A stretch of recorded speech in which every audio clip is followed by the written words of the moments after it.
under your card. Alright, Pam. Okay.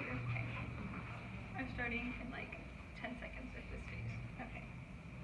And go. So, don't get off to fake love, guys. Alright, so pornography. Oh. Yeah, that's what. Okay, so porne in Greek means prostitute, and graphe means to write. So pornography basically means writing about prostitutes. But wait, isn't prostitution illegal? Then why are we supporting an industry that supports that, pornography? Today I'm taking it upon myself to teach you all about why you should no longer watch pornography and why you shouldn't be helping to create a demand for the industry so that sex trafficking can be eliminated. There's no risk of pornography addiction, which can and sometimes does lead to violence, and a form of sexual abuse and sometimes murder. There are no longer unrealistic expectations for sex, and the meaning and purpose of sex is brought back. And also, quitting porn leads to positive health effects. So, let me start off with talking about the facts about porn. So about 40 million people are sexually involved with the internet, and every second about $3,075.64 is spent on pornography. 12 is the average age a child enters sexual slavery and the pornography industry in the United States. What our society thinks about porn. Well, most people, this isn't the conversation you bring up. You know, you're not like, hey, mom, what do you know about porn? You know? And, you know, in politics, people, like, they're talking about things that matter, right? Like building a wall, or that matters to Trump. They don't talk about their pornography use, what they watch. So, I think it's, you know, porn may be cool to, like, talk about, but I don't think it's good to, I think we should rip off our cool cards and not support sex trafficking, which is, I think, the main reason why you shouldn't watch porn. Okay. It's, what? Really? Oh Can my. I not play this video? No. I guess. Do you have your laptop? Sorry about that. I think it's like a school setting thing. Okay. Well, basically, it's, that's, I'll you give know you credit what? for the video. Plot twist, guys. Plot twist. What's it titled? Like, you Okay, could so, tell us. yeah, go watch the video. It's on a website called Fight the New Drug, and basically what they talk about is they have this girl, kind of, and they're like talking about how she got into pornography, like date rape and all this stuff, and how a lot of it is like children, like, you know, 12-year-olds and women and girls, and then it goes on to say that you're watching porn, right? And then you can go on with your life, but that person that is there, that's something they have to do for you to get off. So, I mean, is that really fair to them? And it's just saying how they continue through, like, you should go watch that video. I'm really upset that didn't play. But it's on, yes, write this down, everyone. It's on Fight the New Drug, the website, and then it's like, it's on there. That's sad. Okay. So I'd rather spend the whole speech talking about that, and I would like to show the video. It's really good. But as authors O'Connell and Campbell say from Focus on the Family, there are 5 stages of pornography addiction. And the first one is early exposure.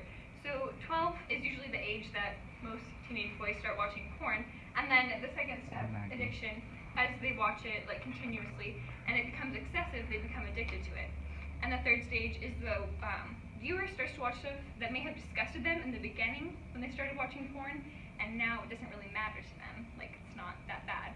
And the fourth stage, desensitization, where they're kind of numb to it.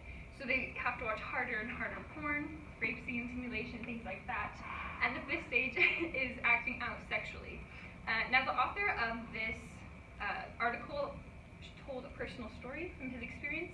He became so addicted that one day when he saw a woman that matched what he kind of watched when he watched porn, he tried to rape her. And he said luckily he didn't, but that's, you know, the fifth stage of pornography. You act out sexually. Raise your hand if you know who Ted Bundy is. Right? Okay. So he watched porn, and that kind of, I guess, was one of the factors that led him to be a great person. Okay. Okay, so the author, okay, so according to an article titled 40 Reasons Why You Should Quit Porn by Fight the New Drug, it's a really good website, talks about why you shouldn't watch porn. A large majority of porn consists of women being verbally and physically abused. Porn also shows women being submissive and men being in charge. Pornography shows women responding with pleasure to violent behavior, whereas in like a movie we see women fighting back, and in real life they're not going to enjoy being beaten.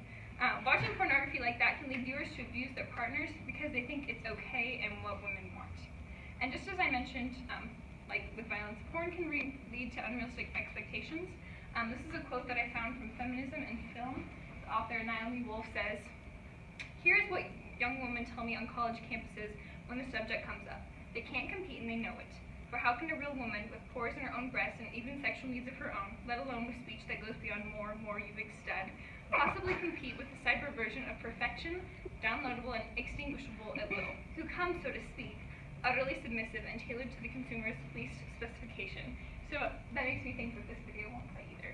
But there's a video of a guy who talks about the unrealistic expectations of sex and how it kind of porn takes away from that.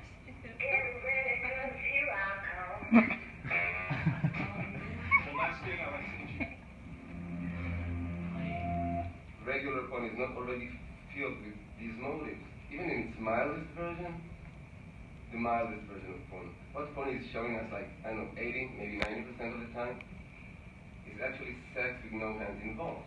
This is not how we authentically desire. Oh, sorry, I'll repeat it. I see all sex with no hands involved. Okay.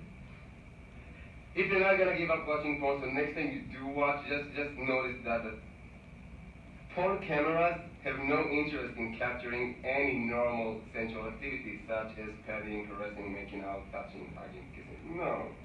What porn cameras are into is the penetration. So normally the composition would be a man. Okay, I'll stop there. Okay, so yeah, basically you should go watch that one. It's like a 15-minute long video, and it's like a TED Talk. I don't know if you guys know what those are. They're like independent speaking things. His name's Rand Gabrielli, and he talks about why he stopped watching porn, and he talks about a lot of the things I do about sex trafficking, and he goes to middle schools, and they talk about a lot of the girls like have been forced. He talks to many girls who've been forced into it, that kind of stuff. Okay. And sex is a lot more than just about selfish pleasure, which pornography says that, you know, that's basically what you're doing. You're sitting there watching a video and getting off to it. From an article on toLoveHonorAndVacuum.com, by watching porn, the viewer is taking away the purpose of sex for themselves and for their partner. I don't know if any of you are religious, but I believe that sex is something that God created to be between two partners and not something you just do to get off. And watching and getting off of pornography takes away the purpose. And whether you realize it or not, or whether you think about it, there is a difference between having sex and making love, and that's why there's two different ways of saying that. Just having sex is using sex as a way to just feel pleasure for yourself. Making love is a way to express your love and to your partner and bring a new level of intimacy. And besides the benefit to your relationships, it also has health benefits. Quitting pornography leads to better mental and physical health. According to Mark Summers from MajorLeagueDating.com, quitting pornography and excessive masturbation can lead to a decrease in anxiety, feelings of guilt and shame and self-consciousness, and an increase in confidence, body image, and their luck with women. And if you can't stop cold turkey, you know, doing that, slowly weaning off will lead you to realize the benefits from quitting pornography. And for a lot of you people, I feel like this information is probably new, not something you've thought about. And most people don't grow up, like I said, having conversations about it. But I think it's very important that you take away from this and you stop watching porn, because porn does contribute to sex trafficking, and that's something, you know, if you're morally sound and a good person, you don't want that to happen to people, and it will make you a better person. So, you know, stop watching pornography, give your hand a break.